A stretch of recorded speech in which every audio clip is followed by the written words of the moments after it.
Hello everyone and welcome to the latest Handyman in the field. This week we are taking a look at more tools. One of the most popular videos that I've released so far is taking a look at the tools that I use every day. That's specifically a very specific toolbox that I keep inside my truck. Now I've said this before, but my truck is not a van. I only have limited space on what I can carry. A lot of the bigger power tools I swap in and out depending on what jobs that I have. Hopefully down the line that'll change with the addition of a van. That's not in the cards right at this moment. So I figured out the best way to modify my backseat of my truck to be able to carry a variety of different items that I use pretty frequently. The toolbox that we covered in the previous video, there's not one day that goes by where there's not something inside that toolbox that I use. However, there is a lot of other items in my truck. So this is going to be part 2 of 3, probably, of going over some of the other stuff that's in the back of my truck. So that way you guys have a better idea of what you potentially could carry with you if you're trying to create some sort of loadout essentially for the stuff that you're going to have with you for day-to-day work. Like I said, go back to the other video if you haven't about the actual tools that I use on a daily basis. This is more specialty tools. These are more tools that I've ran into too many problems where I just don't have something and I really need to have it. And these are tools that in some cases I do use pretty frequently and could be in that other toolbox, but they're in this toolbox because it's just easier to have them stored in this way. So I'm going to kind of give you a glance at how it's in the truck, but that'll be covered on a future video. And then we'll dive into everything else that is actually in the back of the truck on a future video as well. But specifically this time around, we're going to talk about 2 pack-out boxes, and we'll show you what's exactly in those pack-out boxes. Okay, so basically the way this works is if you walk up to the truck, open up the back seat, this is the stack. I don't have everything in here at once. I kind of put this in place so that way you guys can get an idea. But I have this custom loadout piece right here. There's some stuff down there that we'll talk about. I'll talk about what's in the drawers in a future one, but this time we're specifically talking about this pack out right here, this skinny one, and this one right here. The skinny one's pretty straightforward, and we'll get into that in a second. Let me get it opened up. All right, I'm going to try to show this off as best as possible. This is not exactly the best spot in the world for lighting, but this specific box right here, it's a small pack out. This is actually one of the pre-loaded pack out cases. So this one specifically has a full socket set. The socket set itself has got the SAE and it's got the metric. All of them are deep. We've got a couple of adapters up here, but this is a set that you can specifically buy already preloaded. And part of the reason why I bought this was because it had both in it. I know that Milwaukee does make 2 different sets that are in smaller packouts, like half size compared to this. And in those boxes, they have the chrome plated ones. I don't know that I'll be honest, I don't know that I really need to have chrome plated or black. It doesn't really matter. I went with this one because at the time, this was the one that had both sets, metric and SAE. Do I use this all the time? No. There's plenty of times where I do need a socket though. I will say this in the middle, I don't know if this is going to hold. Probably not. Let's adjust. This right here is not part of the box. This is an addition. So this is a Husky socket. It's extendable, so you can get into tighter spots. It also has the adjustable here, so that way you can get a look at, you can get into some really tight spots where you might not otherwise be able to get. This extends pretty long. I'll tell you, I don't use it that long, but it gets pretty long. I probably actually need to replace this one. The reason I haven't is because I don't use it that often. However, it's starting to catch on stuff, and I think it's because I got some water in there at some point, so it's starting to get a little rusty. So that's the unfortunate nature of, you know, the Husky. It's not necessarily built as nice as some of the other ones. That said, it's just a nice little thing to have to get into spots. Now, I have, you know, obviously the adapters over here, I use those with an impact or my my installation drill driver that I showed in the last video. But this stuff comes in handy when you need it. But now we're going to back up a little bit. And we're actually going to dive into everything else that I have in this box for the rest of the video. All right, excuse the mess right now. My garage is an absolute mess as I'm trying to juggle a million jobs, working in some cases 7 days in a row to try to get caught up with some stuff before the real summer rush starts. But it's important to note, obviously, you do not have to have Milwaukee Packout boxes. I kind of, you know, got bit by the Milwaukee Packout bug and went a little bit overboard in some cases. I will say over the years, any boxes that I've had that I realized that I'm not using, I've gone and sold on the secondhand market, typically Facebook Marketplace.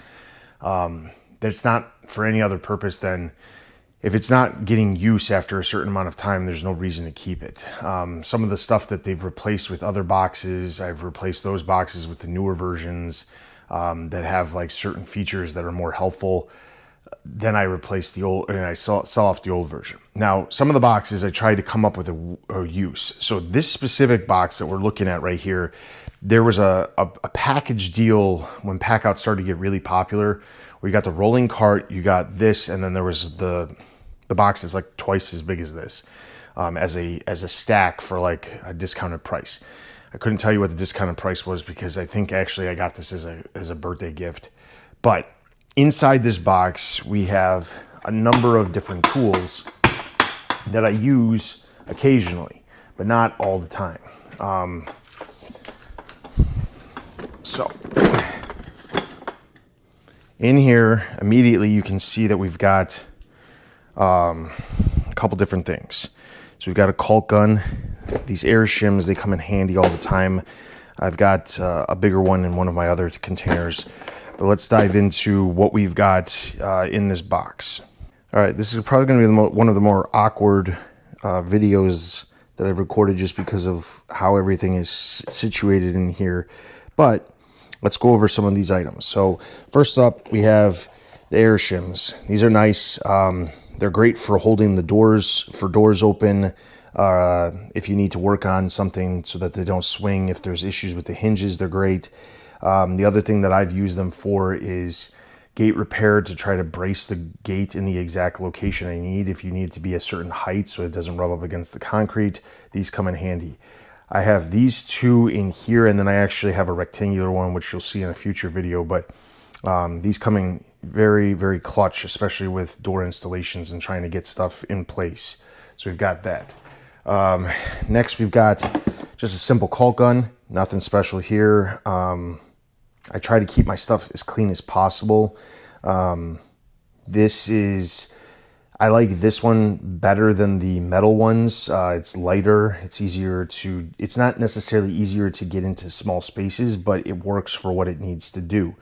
The one thing that I will say is I have something that is sitting on my current tool wish list, and it's a special caulk gun that specifically allows you to have, it's very small. At some point I'll probably end up buying it and then showing it off, but I believe it's called Sela or something like that. And it basically, it has half the profile. It has a lot less space that it takes up. Obviously I don't have that problem with this box, but that's what that is. Next, we've got this Milwaukee 39-in-1 precision tool set or screwdriver set. This thing is great because of a couple of things. One, it's got pretty much every bit you can imagine. Sometimes I use the bits for different things. Specifically, give an example, the towel holders, toilet paper holders, that kind of stuff. They always use real small attachments. This is a heck of a lot easier to get into a small space. Turning, it's got the ability to turn on, real small spaces without having to worry about the Allen wrenches. There's also a couple of specific bits that are like security type bits that you'll use for very specific things, but when you need them, you need them. So that's nice. So that's that. Then we've got kind of a mishmash of a bunch of different stuff, which we'll get into in a second, but let's go through the trays now. So the first tray we've got, this is mostly, well, it's not, there's no real rhyme or reason. It's more of a, what do I use it for? So this is a combination of like door repair and then scraping stuff. So I've got this, which is made by a company called Slice. It uses ceramic blades rather than metal blades. So if you're trying to make very precise scraping without scratching up stuff, this works well. This works well for pulling decals off of windows, tape off of windows, things like that, without having to worry about scratching the paint. The ceramic blades are not cheap. They're not cheap at all, but they do a great job when you need them to do, to be careful about not scraping stuff up. Then we've got just the typical metal scraper. This is great for scraping off stuff off the floor and things like that. Small spots. This gets a lot of use in general, scraping up caulk around toilets, things like that. Then we've got a couple of brushes, the brass brush and a plastic brush. This, I don't really use these that often. Every once in a while, there'll be something where I will need to use this, but mostly it's for cleaning off stuff that I have in my toolbox. That's typically what it's being used for. We've got a small utility knife. This one, I have a couple different knives in different places. This is just basically a backup. I've had this for a while, and I just threw it in here because it's nice to have one that has a nice fresh blade on it if you need a fresh blade. I don't carry a bunch of extra blades with me. I have them in my shop, but it's nice to have an extra knife if you need it or if you don't have the other one. This right here is the knuckle bender. This thing gets a lot of use whenever I'm doing door stuff. So the knuckle bender, it helps you. It's got this specific rounded spot here for the the adjustable wrench, but it specifically will go right around the hinge and then be able to let you bend it, so that way you can actually see make those tiny adjustments that you need to. It also has this, which I never really use, but this right here is just moves out, so that way you can use it to bang out the hinge pins. I don't typically use that because I have this, which is a Ryobi hinge remover. This thing's great.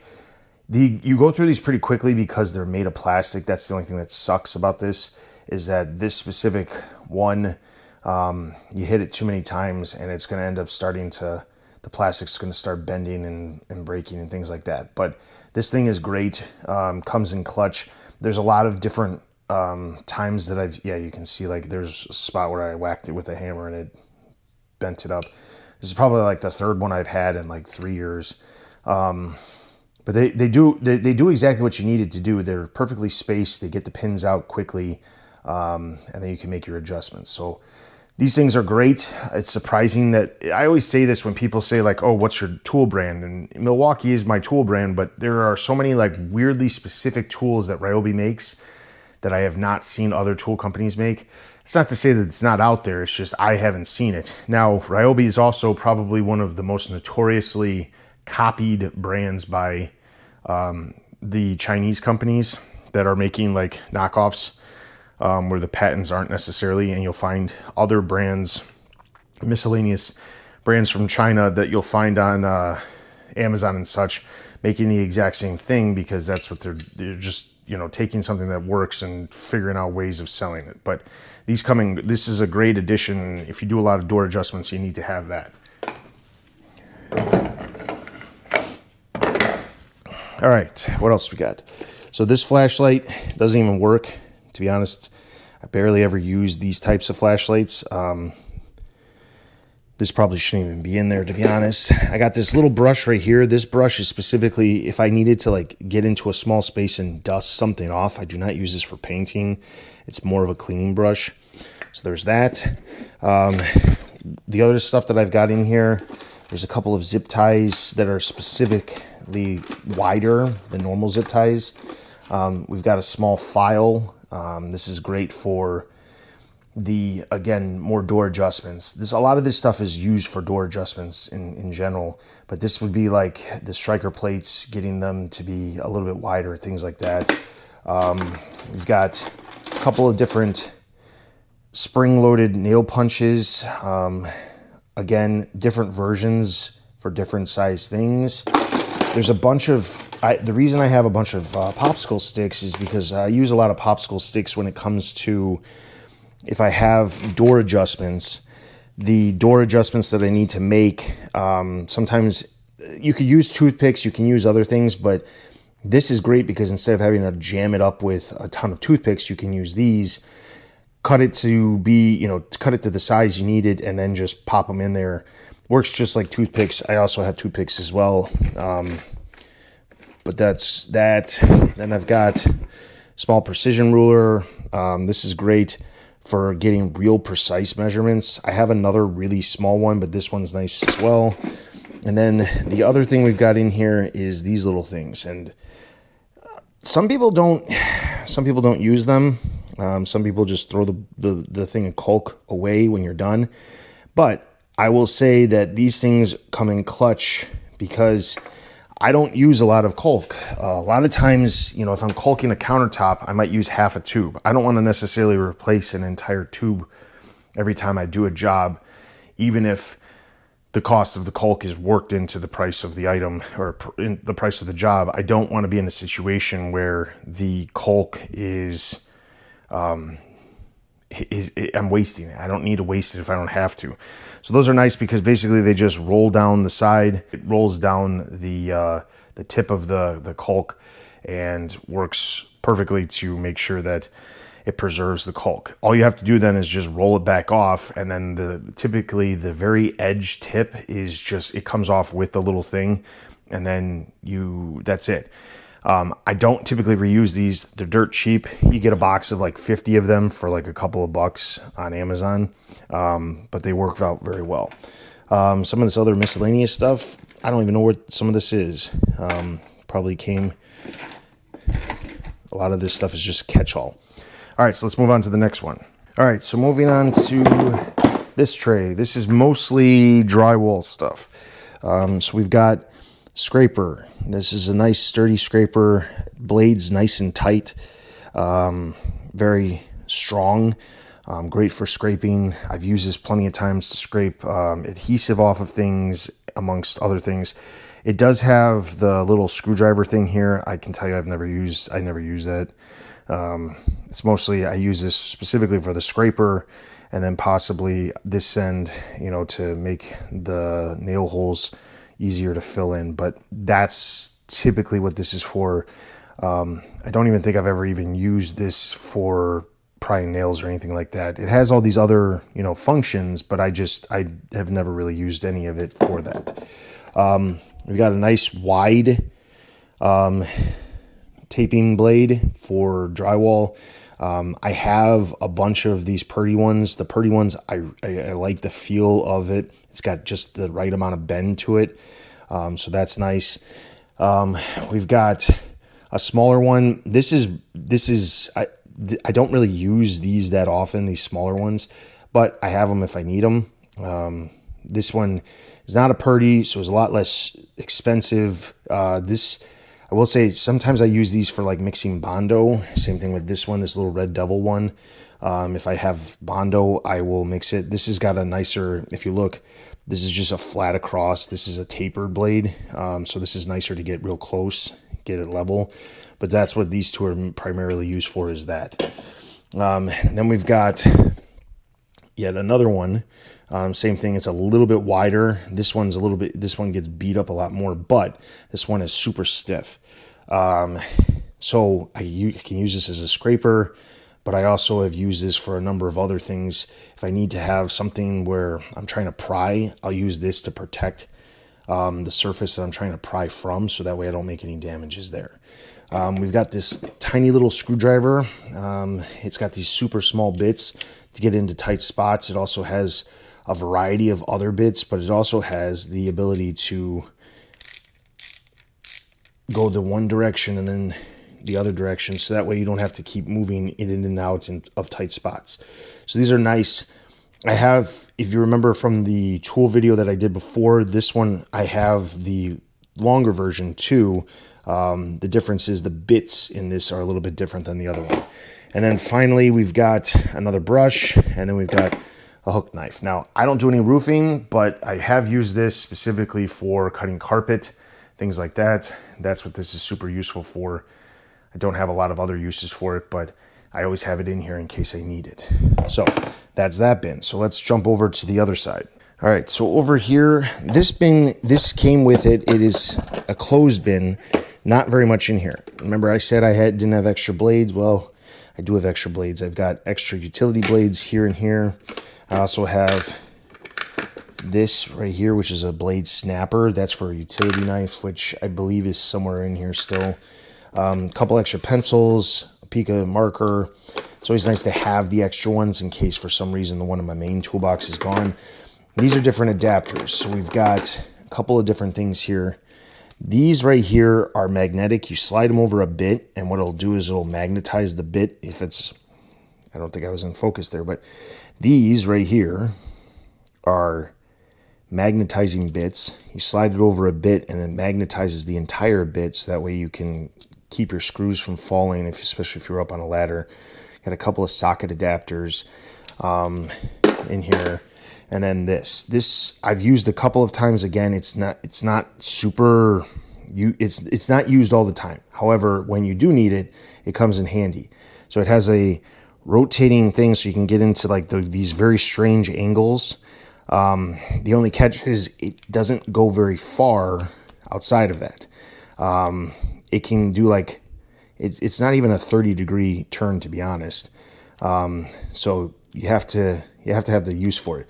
I haven't used this in 2 years, but you know, when you do need it, you don't want to not have it. So that's that bin. This bin nicely closes up. If I had some more small stuff, I would probably put it in this bin because of that. But that's this one. So let's get into the last bin. All right, so this last bin is specifically kind of a hodgepodge of different things. Some of this stuff could be in this main space, but it's more of this is a nice deep container, so it's nice to have this. So we got a pair of vice grips. We've got the Weha screwdriver. So before I bought that precision screwdriver set, I bought this because it opens up, stores the blades. But the one thing that I noticed is that these are not done very well. I had one break off here. These are specific bits. There's a lot of security bits. So they have like an Allen wrench, but it has the circle inside, so that way you can get into certain spots. You'll find that on the places that I've seen that the most is bathroom stalls and commercial properties, things like that, because they don't want someone just with a screwdriver to walk up and be able to unscrew it. So that is that. This screwdriver itself is nice. However, the only thing that sucks is that these things, they break pretty easily. These rubber bands snap off pretty easily. It can, you know, I got bigger fingers, so to get these out, you got to really put pressure on it, but then you end up making it so that the rubber band snaps off, things like that. So I love the bits being able to store in it, compared to the Milwaukee that can only store, you know, the ones around it this way. This is great because of that, but it's just not the best design when it comes to making sure stuff doesn't fall apart. So we also have an additional scraper. This one's for typical razor blades. Again, this would be used for knives or scraping stuff on floors, things like that. It's just a backup. Additional screwdriver as well, Phillips. We've got an insulated screwdriver with the tip on it, so that way it's protected, but this is from Klein Tools. This thing comes in handy. I've used this a couple of times in situations where I was trying to be more cautious about the electric. So this is a torque set. Rarely ever use this. It's here because there's always three. There's the SAE, the metric, and the torque. And the torque, while I don't use it, it's important to have in case you need it. Slightly smaller Phillips. We've got a really small flathead that I've had for ages. Same thing with a really small Phillips as well. These are just nice small ones to get into places, but typically I'm not using those because I've got other things. This is so this screwdriver right here, again, it's Klein Tools. I bought this with the purpose of, people were saying that, you know, if you're doing a lot of electric outlets, this comes in handy. I'll be honest, I've barely ever have used it, but I did buy it for the purpose of, I do work on electric outlets a lot. And then finally, we've got this nice little Knipex. The grip on these things is amazing. The teeth, you know, they barely get anywhere whatsoever, no matter what you're putting in them. But this little tiny set is nice because I can put this in really small spaces. I have a couple of other pairs, obviously, that are bigger, different types of teeth, but this one's real nice. So that's the end of this bin. Let's get into the main box. All right, so in the main box, most of this stuff is stuff that gets use, or if I have another person on site, it's duplicates of stuff that I might need. Specifically, looking at some of this stuff, like I have a lot of extra pliers, I have a lot of extra cat's eyes, pry bars, things like that. But it's mostly because if I am on site with somebody else and we need to pry stuff out, I need more than one set. So I'm gonna go through this a little bit quick because some of this is, you know, fairly simple. Another flathead. Honestly, I probably have way too many screwdrivers, but a lot of that has to do with the fact that, again, if I was on site and I needed extra screwdrivers, I have them. A couple different really, really nice chisels. I've got this one over here. I don't know why this one doesn't have the protective cover on it, but I've got those two chisels. We've got another one of the Allen wrench. This is the metric one. The SAE is in my main tool bag and the metric one stays in here. We've got a couple little files, again, mostly for doors, a couple of other things that you might need them for, but that's mostly what we end up using for is doors. Hacksaw that has, you could take out the blades and swap it out. This is a bimetal blade. The time that I typically use this is if I have to cut bolts on a toilet, the main bolts, the flange bolts for a toilet, but typically I'll use my multi-tool. The only reason I'll use this is if I'm in a situation where I can't be super loud, because that is super loud, or I don't have my battery's dead for the multi-tool. Otherwise, this doesn't get a lot of use, but it's here. Extra cat's eye. I've got another one, like I said, in my other box. Another cat's eye, another one in my other box. A couple of different Cobra pliers by Crescent, different sizes. Here's the bigger Knipex. These are nice because this has got the flat side, so it doesn't do any marring. I also have little caps that I can put over for protective use if I need to. A crappier chisel. It's older, it doesn't get as much use, but it's great when you need to chisel something and you're not worried about it being precision. Same thing with this one. So these DeWalt ones I've had a little bit longer. They're a little bit more worn out. We got a pair of wire cutters. Barely ever use those. I got a really, really, really small pair of Crescent pliers. These things, again, a lot of this stuff doesn't get a lot of use. That's why it's sitting in the bottom of a box, but this stuff, this is nice. We've got drywall board, it's sold as a drywall knife to cut board. I like it because the blades can be stored inside, so that's why I keep this. Then we've got a longer X-Acto knife that you can take. You've got bigger blades. Again, this is just a duplicate compared to what I already have in my main box. Smaller pry bar, duplicate SE, which I probably don't even need to have in there. Another utility knife. Like I said, a lot of this is just duplicates. We've got a much bigger pair of pliers, the Cobra pliers. Again, these things come in handy when you need them, but you don't always use them. And then this was a relatively newer edition. I didn't have an adjustable plumbing wrench in general because I don't do a lot of stuff with gas pipes and things like that. But occasionally you do need to have certain ways of doing that. The only reason I have this, to be honest, is because this can cut a variety of screws. So if you need to trim a screw down, specifically for cabinets, cabinet hardware, things like that, this comes in real easy. This comes in handy for that. So there's that. Here's that cap I was missing, and then some miscellaneous junk that shouldn't even be down here. So that's this bin. All right, so that's the box put all back together. Hopefully you guys found this useful. I'll be honest, going through some of these boxes, you start to find stuff that you don't typically use, and you're like, yeah, maybe I don't need to be carrying this around. Now, if there's space, there's plenty of space. I've still got some space down here. And the only thing is, these things have a tendency to get in the way sometimes. But to be honest, I don't really need to remove anything from this box. But like I said, the stuff comes in handy when you need it. I've had too many times where I've been on a job site, needed the one specific tool, and then I end up either having to run to the store or having to make a second trip, which if you can keep yourself from having to do either one of those things, you're saving yourselves more money, you're becoming more efficient, you're making more money and being more profitable. So that's the one thing to keep in mind when you're doing that. So hopefully you guys found this useful.